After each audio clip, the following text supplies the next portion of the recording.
Bab 912. Kalau tidak menerimanya, lawan aku. Tes. Tubuh fisik wanita berbaju merah langsung terbelah. Adegan itu terlalu berdarah untuk digambarkan. Namun jiwa wanita bergaun merah itu masih ada, tapi jiwanya sama sekali tidak bisa lepas. Kekuatannya jauh berbeda dengan Lin Siye. Di depan Lin Siye, dia bahkan tidak memiliki kekuatan untuk melawan. Lin Siye tidak langsung membunuh jiwa wanita bergaun merah, tetapi mengeluarkan toples hitam. Dia langsung menerima wanita bergaun merah ke dalam toples. Di dalam toples, ada lubang langit, neraka kecil. Ini juga merupakan harta karun klan Shuro yang khusus digunakan untuk mengumpulkan jiwa, namun berbeda dengan neraka Shuro yang khusus digunakan untuk memurnikan jiwa. Di dalam guci itu terdapat api kurungan yang dapat menyucikan jiwa yang kotor dan menggunakannya untuk diri sendiri. Tentu penyucian ini sangat kejam karena akan membakar jiwa selama 77-49 hari. Kalau terbakar oleh api ini, hidup akan lebih buruk daripada kematian. Baru masuk neraka itu, wanita bergaun merah langsung ditelan api belenggu. Tak lama kemudian, teriakan wanita bergaun merah terdengar dari dalam toples. "Permaisuri Shuro, beraninya kamu membunuhku." Lin Siye tidak memiliki ekspresi di wajahnya. "Membunuhmu? Bukankah itu terlalu baik? Izinkan aku memberitahumu, aku akan membuat seluruh keluarga klan pemakan roh mati." Saat dia mengatakan itu, dia melihat ke arah Virgo Yuan tidak jauh. "Matilah." Setelah suara itu terdengar, dia melambaikan tangan kanannya. Duri Shuro di tangannya berubah menjadi cahaya suram dan terbang keluar. Di atas Duri Shuro, seberkas cahaya merah tiba-tiba muncul. Dalam sekejap, ruang hampa langsung seperti kertas yang robek. Tak hanya itu, saat ini Duri Shuro langsung masuk ke ruang 3 dimensi. Di sisi berlawanan, ekspresi Virgo Yuan sangat serius. Dia tahu bahwa jika dia tidak bisa menerima pukulan ini, dia pasti akan mati. Virgo Yuan tidak melawannya begitu saja, dia tiba-tiba berkata, "Tembak." Setelah itu, duar. Ruang hampa di sekitar Virgo Yuan tiba-tiba bergetar. Saat berikutnya, Duri Shuro berhenti di depan Virgo Yuan. Pada saat ini, 4 cahaya putih tiba-tiba mengunci Duri Shuro Lin Siye. Pada saat yang sama, 4 tetua berjubah putih muncul di 4 sisi di depan Virgo Yuan. Mereka berempat mengenakan jubah putih dan memegang tongkat. Tetapi pada saat ini, Lin Siye di kejauhan tiba-tiba merentangkan telapak tangannya. Duri Shuro di 4 cahaya putih tiba-tiba bergetar hebat. Satu demi satu kekuatan dahsyat terus mulai bergetar. Tetapi Duri Shuro masih belum bisa melepaskan diri dari 4 cahaya putih dan terkunci rapat. Di kejauhan, Lin Siye tiba-tiba mengepalkan telapak tangannya dan dia menepuk kaki kanannya dengan ringan. Duar. Ruang hampa dalam radius ratusan ribu kaki langsung meledak, berubah menjadi gelap gulita. Pada saat itu, Duri Shuro tiba-tiba melepaskan diri dari 4 cahaya putih dan kembali ke tangan Lin Siye. Lin Siye melihat ke arah 4 tetua berjubah putih. Dia akan bergerak ketika segel roh besar muncul di atas kepalanya. Duar. Cahaya putih yang kuat tiba-tiba menguasai Lin Siye, tetapi saat berikutnya, cahaya putih ini langsung meledak. Namun cahaya putih lainnya datang dari segel roh dan kemudian menenggelamkan Lin Siye. Pada saat yang sama, rantai putih tiba-tiba muncul di sekitarnya. Arai cahaya putih besar muncul di bawah kaki Lin Siye di beberapa titik. Pada arai cahaya, abjad putih kuno yang tak terhitung jumlahnya berputar dengan liar dan kekuatan misterius terus menarik Lin Siye di atasnya. Selama teknik formasi, Lin Siye melihat sekeliling, lalu saat berikutnya, dia memegang Duri Shuro dan menyapu ke arah sekitarnya. Tes. Cahaya putih yang tak terhitung jumlahnya hancur, tetapi saat berikutnya, rantai besi putih yang tak terhitung jumlahnya datang di depannya. Lin Ziye menyapu duri Shuro. Duar. Rantai putih ini hancur, tapi sebelum dia bisa bergerak lagi, cahaya putih menenggelamkannya. Balok cahaya putih dan rantai besi putih itu tidak ada habisnya. Di atas kepalanya, segel roh terus-menerus menyerap energi spiritual ruang hampanya, sedangkan teknik formasi yang di bawah kakinya terus menekan tingkatan alam dan kekuasaannya. Saat ini, Lin Ziye langsung terjebak di dalamnya, tidak bisa keluar. Pada saat itu, seorang tetua berjubah putih di kejauhan tiba-tiba berkata, "Keluar." Setelah suara itu jatuh, mereka berempat tiba-tiba melancarkan taktik. Saat berikutnya, pedang spiritual yang ditempa dari energi spiritual tiba-tiba muncul di langit. Setelah pedang energi spiritual muncul, langit di atas seluruh klan pemakan roh bergetar hebat, seolah hendak hancur. Tetua berjubah putih hendak berbicara. Pada saat ini, suara pedang Tao tiba-tiba muncul di langit yang jauh. Lalu saat berikutnya, sesosok tubuh bergegas langsung ke pedang energi spiritual. Orang ini adalah Mileye. Melihat Mileye, tetua berjubah putih sedikit mengernyit. Detik berikutnya, dia menyerah pada Lin Ziye dan mengusap Mileye dengan tangan kanannya, tebas. Tring. Pedang spiritual energi langsung berubah menjadi cahaya pedang seputih salju dan menebas Mileye. Kecepatan pedang itu sangat cepat, seperti petir, langsung menebas di depan Mileye. Selain itu, mengandung energi yang sangat besar. Asal tahu saja, pedang ini pernah digunakan untuk menebas Lin Ziye. Dan siapa Lin Ziye? Itulah penguasa alam semesta 5 dimensi. Jadi, bisakah pedang ini menjadi lemah? Namun, Mileye tidak mengelak atau menghindar, membiarkan pedang itu menyerangnya. Duar. Pedang langsung jatuh ke tubuh Mileye, dan kemudian, energi yang kuat meledak dari tubuh Mileye seperti air pasang. Melihat pemandangan ini, para master klan pemakan roh di arena semuanya tercengang. Apa ini? Pada saat itu, wajah tetua berjubah putih itu tiba-tiba berubah. Tidak, dia menelan pedang energi spiritual. Melahap. Di arena, wajah semua orang penuh ketidakpercayaan. Melahap pedang. Di udara, aura Mileye melonjak dengan gila-gilaan hampir dengan kecepatan yang terlihat oleh mata telanjang.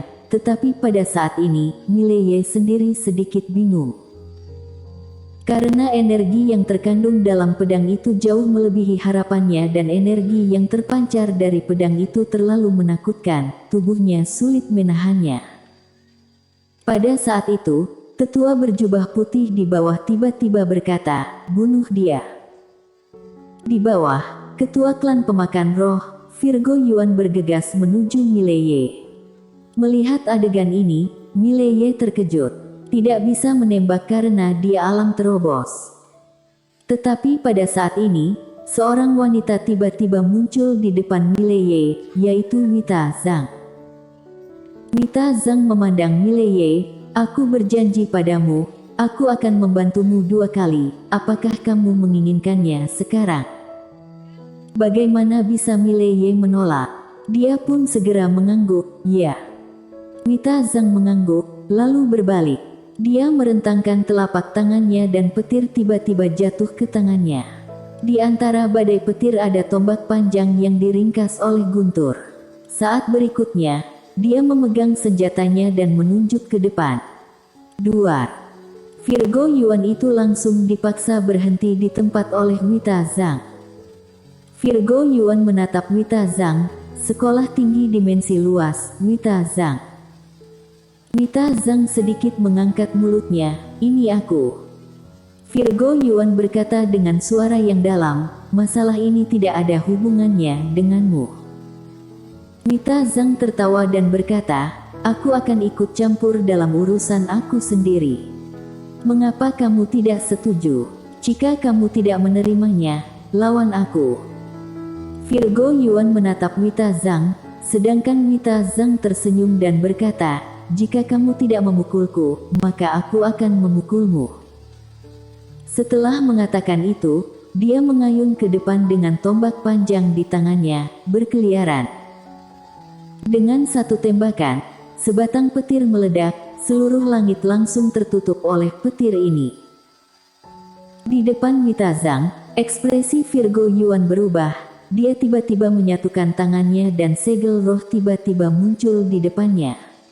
Kemudian, kekuatan yang kuat meletus dari segel roh. Duar. Di langit, suara ledakan tiba-tiba bergema. Virgo Yuan segera mundur dengan keras. Selama proses mundurnya, cahaya guntur yang tak terhitung jumlahnya meledak dan seluruh langit berantakan.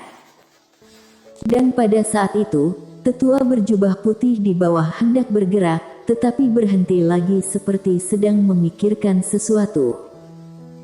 Mereka berempat bekerja sama dan menambahkan berbagai teknik formasi untuk akhirnya menjebak Permaisuri Shuro. Jika dia bergerak sekarang untuk membebaskan Permaisuri Shuro, maka semuanya akan menjadi serius. Tetua berjubah putih menoleh ke kanan, tembak. Di pegunungan jauh di sebelah kanan, tiba-tiba terdengar suara gemuruh. Saat berikutnya, sebilah pisau panjang tiba-tiba menebas langit, memotong lurus ke arah Wita Zhang. Selama melintasi langit, sebuah lubang besar robek langsung di langit, tetapi ketika pisau panjang itu mencapai 100 kaki di depan Wita Zhang, tiba-tiba melambat. Melihat adegan tersebut, Wita Zhang mencibir, ruang hampa 2 dimensi. Ketika suara itu jatuh, dia melambaikan lengan bajunya. Tombak panjang terbang keluar dari tangannya dan juga memasuki ruang hampa 2 dimensi. Duar. Ruang hampa di depan Wita Zhang tiba-tiba meledak. Ada saat ini, sebuah pisau besar terbang keluar ratusan kaki jauhnya. Seorang pria parubaya tiba-tiba mengulurkan tangan dan memegang pisau besar itu dengan kuat. Wita Zhang memandang pria parubaya itu dan pria parubaya itu berjalan menuju Wita Zhang itu dengan pisau besar, seperti yang diharapkan dari orang pertama di bawah 6 tuan. Wita Zhang, orang pertama di bawah 6 tuan. Di alam semesta 5 dimensi, selain 6 tuan, Wita Zhang adalah nomor 1. Di udara, Virgo Yuan melirik Lin Siye di bawah. Saat ini, Lin Siye masih terjebak dalam formasi besar, namun formasi besar tersebut telah menembus alam terobos. Jelas, ini adalah akan menjadi tak tertahankan. Seolah memikirkan sesuatu, Virgo Yuan menatap Mileye lagi. Pada saat ini, aura Mileye begitu kuat sehingga sangat menakutkan. Jelas, dia akan menerobos alam terobos. Tidak bisa menunda lagi. Virgo Yuan menatap pria parubaya di sampingnya, Rian Yuan, bergandengan tangan. Rian Yuan mengangguk. Jika mereka tidak bergabung, tidak satupun dari mereka yang bisa membunuh Wita Zhang di depan mereka sendirian. Keduanya langsung bergegas menuju Wita Zhang. Wita Zhang menoleh untuk melihat Mileye. Aku baru saja menyerangmu 2 kali, hutang telah terbayar. Sekarang, biar aku melawan menggantikanmu dan kamu gambarkan aku jimat 7 warna, apakah kamu mau? Mileye benar-benar kehabisan kata-kata, wanita ini memanfaatkan kesempatan. Melihat Mileye tidak berbicara, Wita Zhang berkata, tidak mau. Tidak apa-apa. Aku tidak memaksa, aku orang yang sangat masuk akal.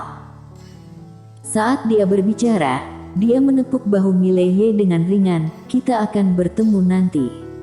Hati-hati. Setelah berbicara, dia berbalik dan pergi. Melihat ini, kelopak mata Mileye berkedut dan langsung berkata, ya, ya. Wita Zhang menatap Mileye, aku tidak memaksamu, kan?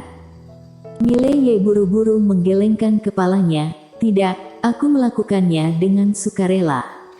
Sungguh, aku melakukannya dengan sukarela. Wita Zhang mengangguk, ingat, gambarkan jimat untukku. Setelah dia selesai berbicara, dia berbalik dan menikam dengan ganas.